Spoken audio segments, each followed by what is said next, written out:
Hey everyone, it's TKGM and welcome back to another video. As I said in my moving video, I said I wanted to make more videos dedicated to Super Smash Bros. 2, and I had the idea of making a video about my most wanted newcomers for SF2, and that's what we're going to do today. This video only covers first party characters, and in another video I have exclusively third party characters, so that checks out as well. This video is actually split into two different top 5s. The first one is for characters who are already in Smash, and the other is for characters who aren't in Smash. So without further ado, let's get started. We'll go over the characters who are in Smash Ultimate already. So for my number 5 pick, it's Palutena.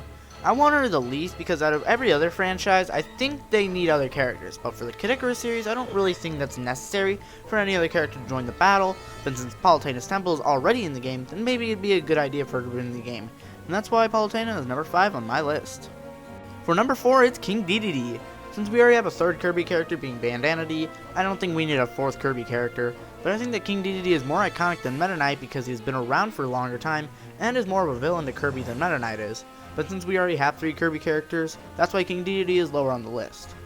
For number 3, it's Mewtwo. With the recent reveal of Lucario, that makes him the 4th Pokemon character, but I feel as the developers of SF2, McLeod Gaming, might go down the route of adding characters in order. So we already have Pikachu, Jigglypuff, Pichu, and now Lucario, so maybe next it's Mewtwo, but I don't think we need another character, especially since Lucario wasn't revealed that long ago.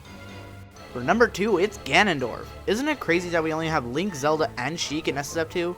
Just like Smash Ultimate, SF2 has a really bad representation of the Zelda series, and we need Ganondorf in this game. Maybe we can use a sword like in Ultimate, and hopefully won't be complete garbage, so here's to hoping. Before we get to number 1, here are some honorable mentions. Shulk. I think he should stay with the characters from Existence series, so maybe they should wait on this one. It'd be cool though. Inkling. Same story as Shulk, but I think the ink mechanic would work really well for this game. Ice Climbers. Mr. Game & Watch is the only retro character in the game, so if they add another one, it should be the Ices. And Ridley. Maybe he's too big for this game, but I don't think we need any more Metro characters in this game. Maybe later though. And number 1 is Ike. For having so many Fire Emblem characters in Smash Ultimate, we only have Marth in SF2. So this spot could go to any FAE character, maybe Roy or Lucina, but I think Ike is the best choice because he at least isn't a semi-clone or echo of Marth, and that's why Ike is number 1 on my list. Now we'll move on to the top 5 characters who aren't already in Smash. For number 5, it's Springman. It's unfortunate that ARMS couldn't get a fighter for Smash Ultimate, so I think it'd be very cool to get Springman or even Ribbon Girl for SF2. Their long arms could add a unique playstyle to the game, although Luffy already has his long arms, so maybe not. For number 4, it's Gira. He's already a high pick for the Zelda characters for Smash, but if we don't get Ganondorf, we'll get Gira. The assist trophy already shows what he can do, and hopefully we'll get at least some new Zelda characters soon.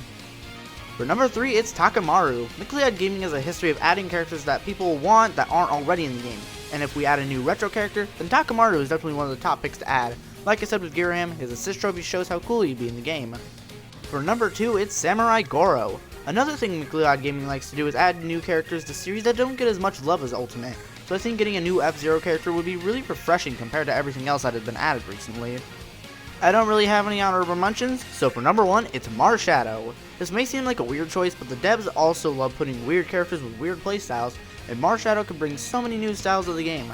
I already mentioned my theory of adding Pokemon, but since I add Lucario, it could not be true, so that's why Marshadow is number 1 on my list.